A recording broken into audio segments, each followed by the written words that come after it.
Welcome to the Golden State Media Concepts Sex Podcast, a show that examines all aspects of sexuality, from physical to emotional to spiritual. Join our hosts as they discuss age-old questions, common misconceptions, and the latest topics surrounding sex. They'll tackle topics about sexuality from the complicated to the hilarious and everything in between. GSMC Sex Podcast is your show for all of your questions about sex, even some you might not have thought of yet.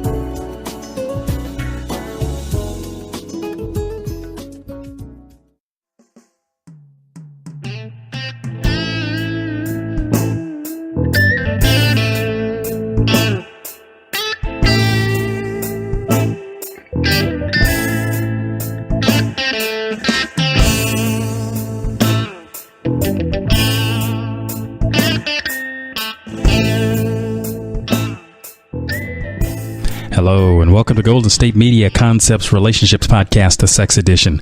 And I haven't even given this a title yet, but I'm going to say this. You guys, listen, I know people love sex, and they want to find out how they can get more of it. Sometimes we talk about that on this podcast. But guys, this is for you. If you want to have more sex, learn how to fix things. It's that easy. Guys who are useful get more appreciation sex than anybody. You want to know why? Because things break all the time. Women don't want to be saddled with the responsibility or the chore, the task of having to fix things, having to call a repairman, somebody they've got to dole out money to. So I would think handymen have to be some of the most sexy guys. And you know what? You don't even have to be all that good looking to be able to fix something. Just be useful. There are a lot of guys who can talk a good game. They have good pickup lines. Some of them make good money. But if that's all you are, then I mean you're seen as kind of being shallow. They want you to be able to do something. Now, see, women like guys who can swing a tool belt. I can't tell you how many stories I've heard from women who got attached to the repairman. I mean, the guy that came over one day, they sort of met maybe in Home Depot or some other home store, and they started talking about all the things that needed to get fixed. And, you know, guys who can work screwdrivers or a hammer or can build things. I mean, all of us admire people who can work with their hands. And I'm telling you, women like it too. It's very sexy. And I'll tell you what it ties into. It ties into that thing, and this is very prehistoric, but women have needed a protector. Women have needed somebody who could provide for them while they were bringing up babies, taking care of the family. They needed a strong man. And it ties into that instinct. So if you're a guy who works with his hands, who can fix things, then you're already in higher up on the totem pole than a lot of fellas. There are a lot of guys who and you know what? With the advent of things like YouTube and books and things like that, I mean, you can't not learn how to fix something if something is broken. And it's not even about the money, because there are tons of people out there that have money to pay somebody to come in and fix it. But the thing is, taking on a challenge like that, that's sexy. And women have said it. They appreciate help around the house. You know, most guys probably assume that means cooking and laundry and cleaning and stuff like that. And yeah, that gets in the conversation, clearly, because a lot of women are thinking that. But women also, you know, outside, just kind of outside on the edges of that is the guy who can go to the home center and buy that tool shed or buy a shed and then put it together in the backyard. You know, you lay that foundation and then put the walls up and then put the sides on it and put the roof on it. Make the doors work. Make everything work. Because if you own anything, you know it breaks every once in a while, or you need to get a new one. But in the meantime, when it's broken and inoperative, who can fix it? I have fixed everything from garbage disposals to sprinklers to cars to windows to plumbing. And you know what? I've always been the favorite. Now, I wasn't looking for sex. And it didn't end up that way. It's just I got a lot of dinners out of it. Just be honest with you. We'll work for food. That's me. And I've done it a lot. But I've also, in that experience, have known women who have said that they really appreciate a guy who wears a tool belt because they just want it to work, whatever it is, whether it's the door, the refrigerator, or whatever's broke. They just want it to work, and who can come in and fix it? Guys who are handy with their hands, who can fix stuff. Now, what I was relating this to being useful, turning into, hey, the more possibilities, more opportunities for you to be in a relationship with people who need you, who want you. Because that is a desirable trait. That is a marketable skill, guys. You know what I'm talking about. So if you want to be appreciated, take your skills, put them out there, let people know, let women know that you can fix things and that you're happy to do it. And they will show their appreciation in lots of ways. And I mean that in a good way. They will show their appreciation. And I can say this in reverse. Guys appreciate what women do. There are some women who are very good at, they're hot. They cook and they can clean and you know, they're attractive and you know, all of these things. Guys really like that. And I know that may sound chauvinistic, and I don't mean it to, but it's just, you know, you can't do all the jobs all the time. And I know, I mean, I love vacuuming. That's my big thing. I love to vacuum. It's just something I've done ever since I was a kid. The vacuum, it's like a machine, and, you know, when you have to change the bag, or nowadays, you know, we have a lot of bagless kind, but when you got to change that and being able to do that, to me, that was always fun because I didn't want my mom to vacuum. I wanted to do it. So, guys, learn to fix stuff. Learn to be useful. Volunteer, jump in, and do stuff like that. And they will appreciate you. Okay, now I'm going to pivot. See, with all that appreciation, you're probably going to want to have sex afterwards, right? Well, here's something. If you are having a problem with being able to show your appreciation, meaning being able to rise to the occasion, getting your manhood up and going, think about what is causing that. And I'm going to share a way to get around. If you have, see, this is a subconscious thing. If you have some complaints and concerns about your date, about your significant other, and you want to think about how you express that, because what I'm going to say is when you keep that inside, when you keep that stuffed, that's going to make it very difficult for you to want to be sexually stimulated. For example, if your girlfriend has bad breath and you just try to kiss her anyway, but that's bothering you, guess what? You can't make your body override that reaction. You're going to lose that enthusiasm for it. So you're going to have to find a way to have a conversation about the things that you don't like. How you say it matters, because all of this stuff will affect your partner too. So you know what? I've always said you don't want to talk about your negatives when you're having sex, because that will definitely take the air out of wanting to be sexual, because your partner may feel humiliated. So think about that. This is not about humiliating someone. But choose a time to talk about things outside of the bedroom. And what I can learn from an experience like that is you definitely want to know your partner so that you can have deep conversations about things that bother you. Okay? So that you can have resolution. And the thing that I'm going to tell you is when you have the freedom to talk about what you're feeling, it's very liberating. That will in turn bring back your libido. It will help.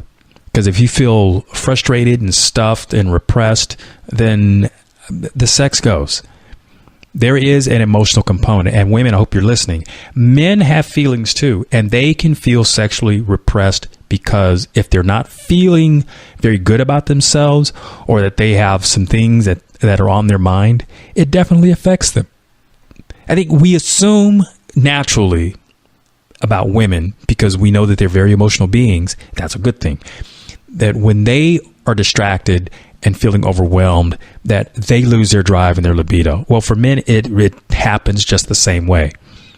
So, ladies, if your man is having a difficult time with being sexual, it's probably time for a talk. And I mean the kind of talk where people feel free to express themselves and where you can get some things resolved.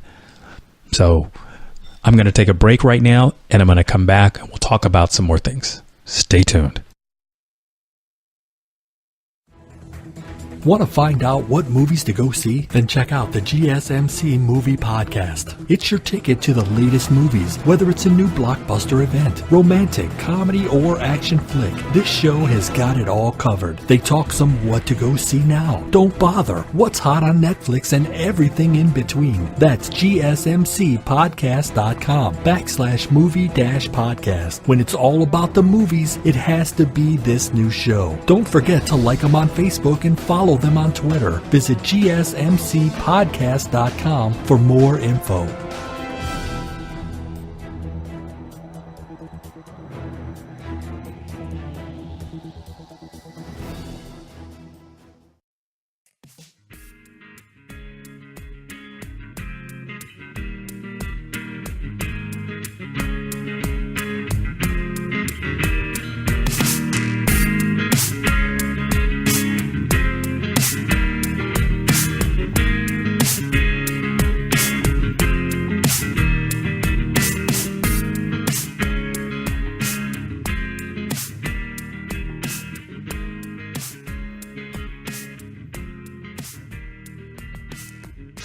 Hello, and we're back.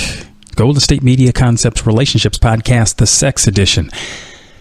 So, in the last segment, I was talking about the handyman and the things that they are capable of doing. So, listen up, guys.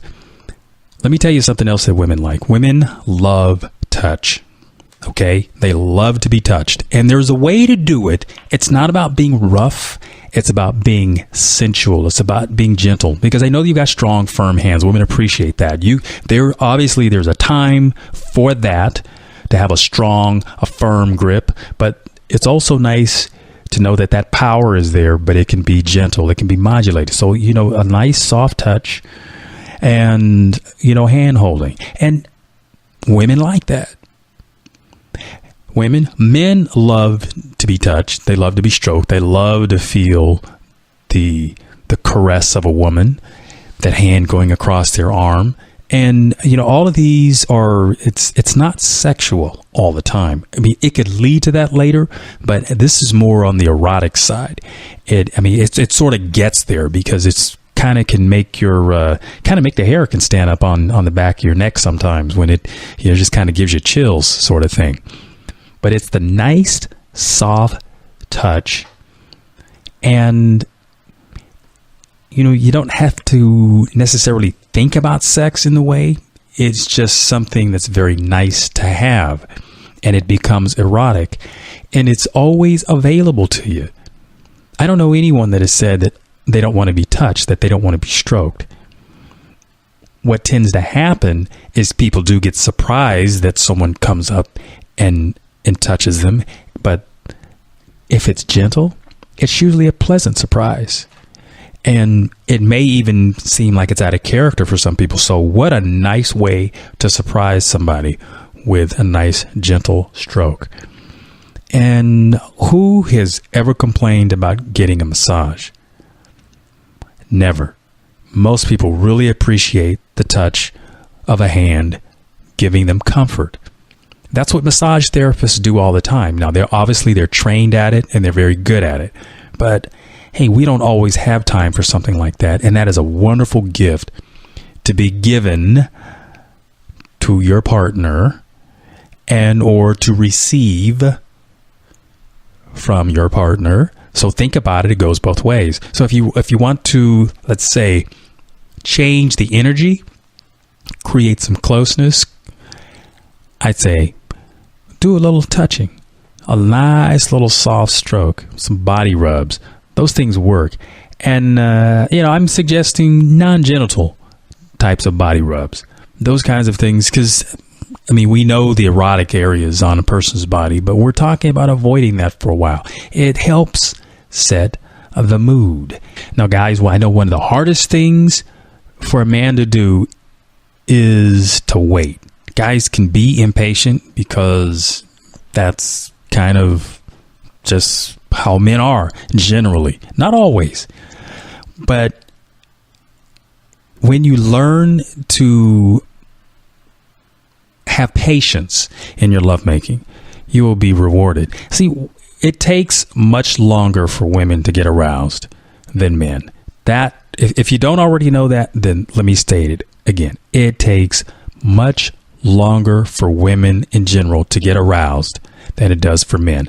This is why, guys, if you want to be able to have a great sexual encounter with your partner, then when you're dealing with your woman, you need to start earlier in the day. It starts in the morning. It can start with, some I love yous or some nice sensual touching earlier in the day, and then maybe a text message or a phone call at some other point in the day. So when it comes to the evening, and then you're thinking about the lovemaking part of it from, let's just say, like from 8 to 9 after you've had dinner, the thing is that date doesn't necessarily start at 7:30. That date starts that morning, if not the day before, or even in the planning, whenever that was, prior to that evening of when you were being physically intimate. Because when you understand it that way, then you can use time as an ally. You see, like I said, women take much more time to be sexually aroused. And when you work on that mental part, that setting the stage, that creating that arousal, that interest, then the payoff is later on, and you will enjoy it too. It's a way of operating that oftentimes we do it when we're courting, when we're first starting out. But as the relationship sort of wears on, that sort of goes away. And I'll tell you why. It happens not just because we're busy, but think about it. When you know somebody, then over time, we tend to anticipate how a person thinks, how our partner thinks. So we sort of do things in a shorthanded fashion because we already know the answer. Then we do all the compensating.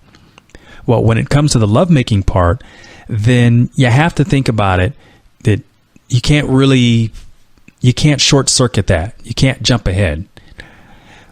You still have to learn to take time with it. And part of that is having practice and learning to be aroused, and the non-genital stuff. You're going to get to that later if you want. But it's all in the mind. It's how you approach it. And it works. Very sensual, very erotic. There are lots of books on this subject. And, I suggest that that's how you learn about each other, spending time with each other. All of that's very, very important.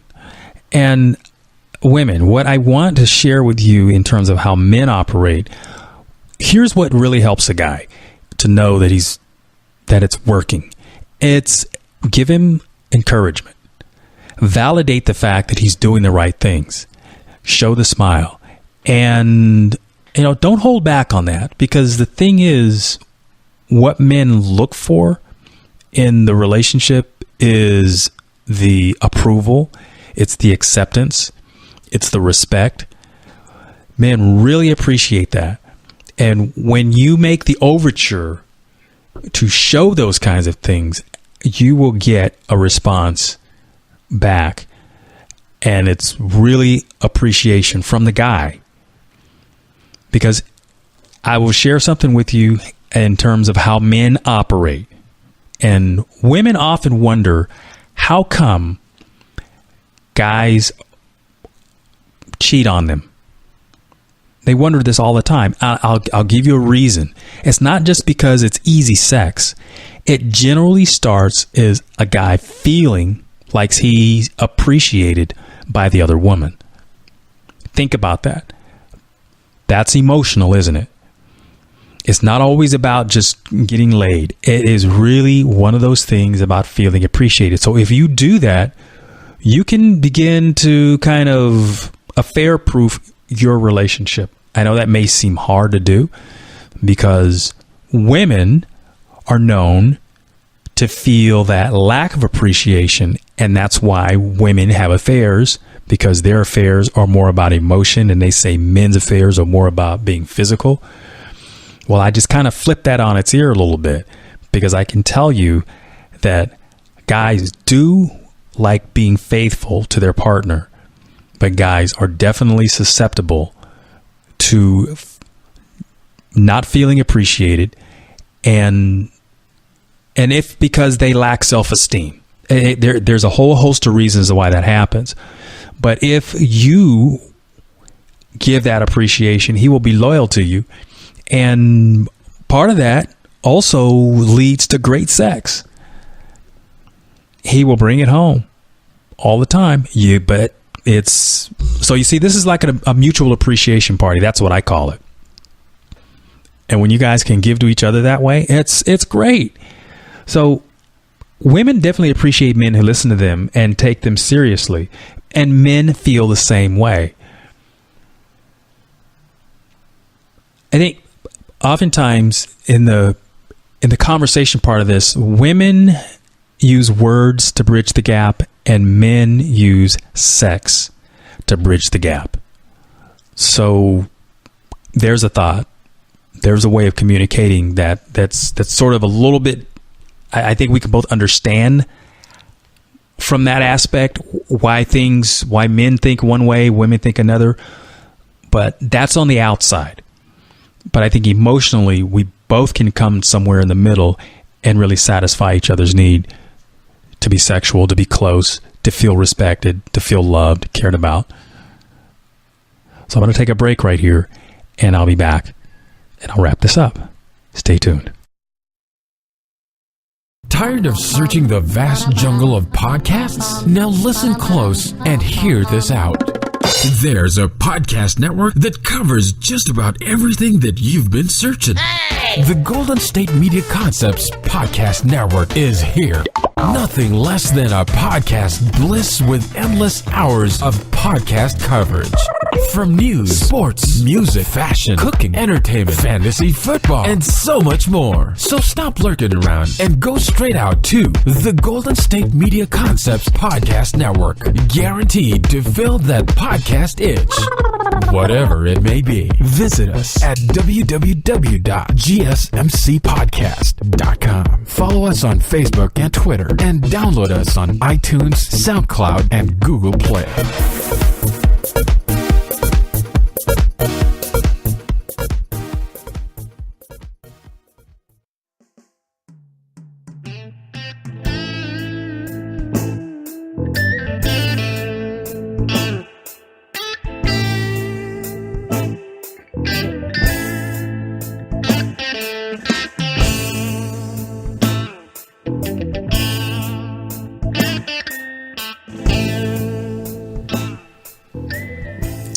Hello, and welcome back to Golden State Media Concepts Relationships Podcast, the Sex Edition. I'm John Johnson, your host. Here's what you're going to do. We're going to play a game.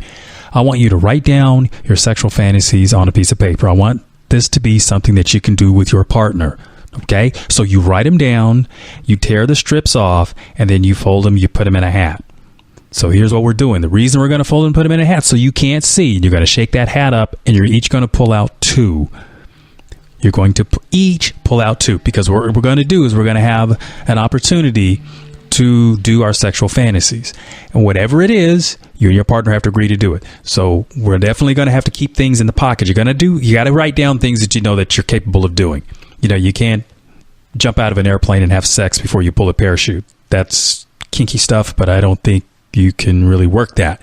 So you got to pick something that you've talked about doing, or maybe lower fantasized about doing, but make it so that it's interesting and it's fun, and agree to do it, or at least make a decent attempt. I mean, if you haven't had any experience in doing something like this, you'll probably you might go too far with it and not even be able to pull it off. So make it something that you can reasonably do, okay?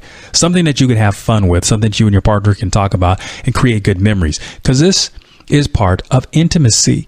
You and your partner are going to get to do something fun. And, try not to have it be something that's too expensive. And the reason I'm saying that is because I wanted to stay realistic. I wanted to stay doable. So that's something you will look forward to doing, and then it'll happen. And that's going to up the intimacy. That's going to make you say, maybe, why don't we do this every other week? And that's fun. Because I remember a long time ago, I had a girlfriend. She got this book, and in it there were suggestions for gifts, like for Valentine's Day. You get a massage, or you get some candy on, just nice stuff like that. Well, I'm saying, maybe we can create some sort of sexual fantasy around this. And women, it's okay to get creative. Don't worry about throwing out your man's back, because I think he's ready to show that he's capable and he's up to the task. And I say, men, step up. A lot of times we get kind of, we want permission to be able to do this kind of thing. So guess what? I'm giving you permission. And if you haven't thought of it, well, here's your idea. And if you're a little bashful about saying it, well, you know what? Fast forward to this part of the podcast and say, hey, John came up with this really good idea. Why don't we do this? We're going to write our fantasies down on a piece of paper. We're going to tear them up into strips, and then we're going to put them into a hat, and then we're going to do the fantasies. I think that will sort of up the interest in the relationship, you think? Yeah, it's something to look forward to. And that's what we're about. We're about creating memories, creating stuff that we like to do with our partner. Now, I'm going to say something in the idea about how we memorialize some of these things. Now, some people love to take pictures, and you might be taking pictures during your sex act, or you might like to film it or whatever. I say be careful, because, sometimes people get real sensitive about that whole thing. They're worried about things being put on the internet and being exposed for things. So I'm going to say that you have to make a pact not to exploit each other that way. Because when something like that happens, you obviously erode the status of the relationship, and it makes it seem trashy. I mean, we all like to have fun, and we all have memories. Sometimes it's kind of nice to look at it on film, I guess, right? But that's between you and your partner, and you have to decide if you're comfortable with that you're going to make a pact with each other and not put something like that out there for people to see, because it can be very humiliating, okay? And that's not what we want. We want closeness. So if you feel like filming it, set up the camera and then play it back for each other, and create your own sort of sexy home movies in the privacy of your own space. Just have fun with it and love your partner. Respect them. Okay? Love and respect. And I mean that. Love and respect. Don't hurt your partner. You got a lot invested in this. I'm going to share with you. I'm John Johnson. This is the Golden State Media Concepts Relationships Podcast. I've been your host, and I want to thank you for listening. You've been listening to the Golden State Media Concepts Sex Podcast, part of the GSMC Podcast Network. You can find this show and others like it at www.gsmcpodcast.com. Download our podcasts on iTunes, Stitcher, SoundCloud, Google Play, or anywhere you find podcasts. Just type in GSMC to find all of our shows from the GSMC Podcast Network. From sex and relationships to health and wellness, life and happiness, and even weird news. You can also follow us on Twitter and Facebook. Thank you, and we hope you have enjoyed today's episode of the Golden State Media Concepts Sex Podcast.